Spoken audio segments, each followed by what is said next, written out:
Anak yang soleh itu anak yang tahu kalau dia seorang laki-laki nanti, secantik apapun istrinya, selucu apapun anak-anaknya, sebanyak apapun harta yang dia miliki, sehebat apapun dia di mata anak buahnya, demi Allah, orang tua tidak pernah menjadi nomor 2 dalam hidup. Ini banyak orang yang suka salah ini. Cuma gara-gara dunia, orang tua panjang mata menanti kedatangan anak. Jangan ya. Jangan.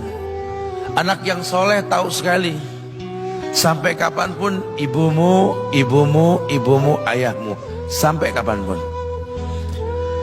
Dunia nggak membuat dia lupa ada berkah keramat dunia hidup di atas muka bumi ini. Dia nggak repot datang ke makam-makam para wali. Orang tua nomor 1 yang dia temui. Ini orang hebat. Ini banyak di antara kita makam-makam didatengin, di mana saja didatengin, ngalap berkah. Orang tua panjang mata, berlinang air mata menanti, mana anakku? Mana pohon yang pernah kutanam? Mana pohon yang pernah kurawat? Kudengar dia sudah mulai berbuah, ingin kurasakan buahnya. Berani mengeluarkan dana jutaan untuk hal-hal yang gak disyariatkan. Ini orang tua panjang mata. Rela nggak rela, orang tua kita akan mendengar dan melihat. Ma, aku pengen nikah, aku pengen berkeluarga, Ma. Ya orang tua ya seneng lah.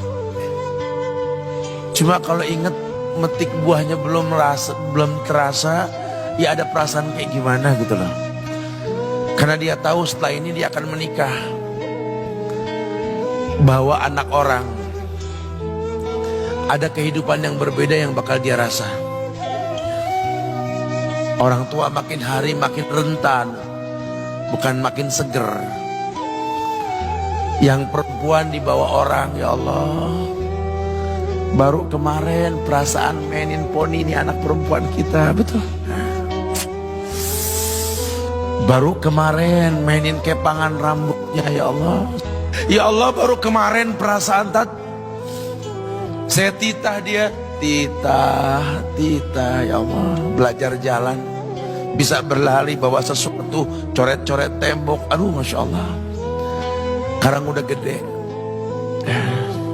dibawa orang, ya Allah, Masya Allah. Yang laki dekat sama mamahnya.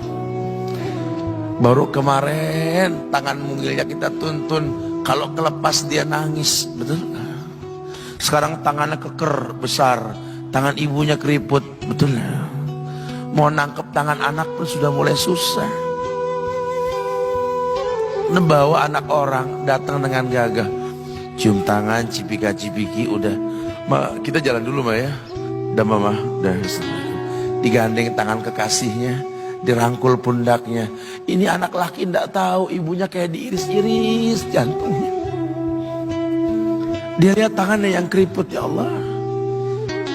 Udah berapa lama tangan ini nggak dibawa sama anak ini? Udah berapa lama tangan ini nggak digandeng sama anak saya?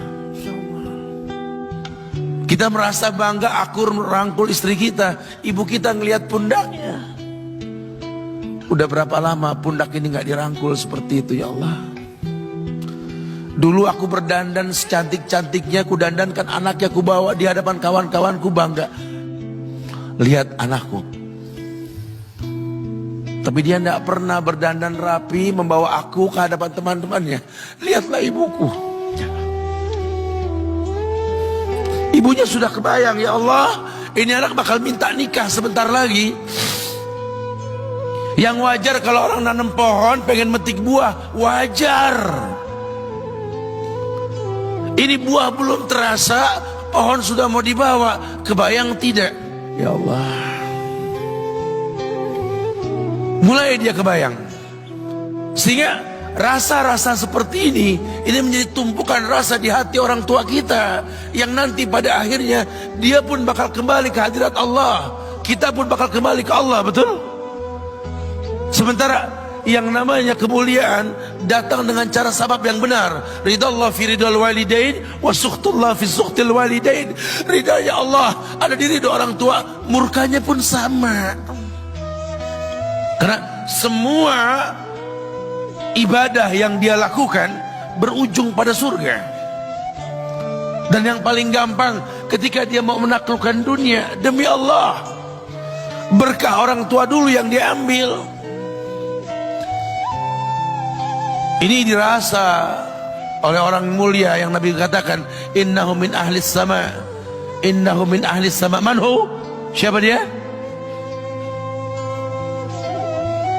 Sahabat manusia yang pernah hidup zaman sahabat tapi nggak ketemu Rasul, yang bernama Uwais Al-Qarni, pemuda miskin pengembala kambing di negeri Yaman. Padang tandus yang dia tinggal di situ, yang dia kesampingkan hidupnya untuk ibunya, untuk ibunya. Tidaklah terucap kalimat satu yang ingin ibunya pengen, kecuali Uwais pasti akan melakukannya apapun, dan ibunya cacat. Apa kata Uwais? Tidak akan pernah terlontar kata dari mulut ibuku kecuali kan kulakukan yang dia inginkan. Masya Allah. Ibunya cacat dan dia menomorduakan diri, yang penting orang tuanya dulu. Hingga satu waktu ibunya berkata, wahai Uwais, ibu sudah tua. Andai kematian mendatangi ibu, ada beberapa keinginan yang ibu pengen merasakan keinginan tersebut. Mungkin enggak ya? Apa bu? Katakan. Ibu pengen haji. Bengong, Wais, ya Allah bu, ini Yaman, Hadramaut, yang sekarang saja pesawat itu bisa 3 jam menuju Saudi itu, 2 jam lebih lah menuju Saudi. Ini lebih jauh lagi, kebayang berapa ratus kilo, berapa ribu kilo nggak tahu. Ya baiklah ibu, kata Uwais, aku tidak pernah menolak permintaan ibuku, tapi kali ini aku tidak bisa menjawab karena mikir gimana caranya ini. Apalagi dia seorang pemuda yang punya penyakit sopak, ada tanda-tanda putih di bagian badan itu kayak pano besar gitu. Udahlah, terserah gimana nantilah. Yang penting ini nomor 1 dalam hidup ini. Dia beli seekor anak sapi, digendong tiap hari itu sapi sama si Uwais menuju puncak gunung. Turun lagi, gendong ke atas, turun lagi tiap hari. Sampai orang bilang, Uwais gila no. Orang sapi dipiara, dia digendong tiap hari naik gunung yang tinggi. Sampai nggak berasa, dikatakan 8 bulan dia lakukan itu. Sehingga terbentuklah fisiknya yang bagus karena olahraga tiap hari bawa itu sapi.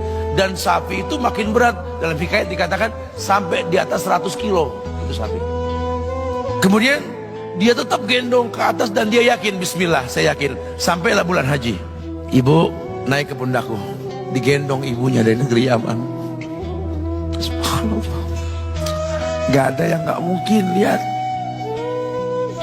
dibawa ibunya ke Mekah, bertawaf di Ka'bah, dunia menyaksikan. Bahkan hikayat mengatakan dia sempat bertanya kepada sahabat Abdullah bin Umar, aku telah menggendong ibuku dari negeri Yaman menuju Mekah, bertawaf di Ka'bah ini. Sudahkah aku membayar jasa ibuku? Apa kata sahabat Abdullah bin Umar?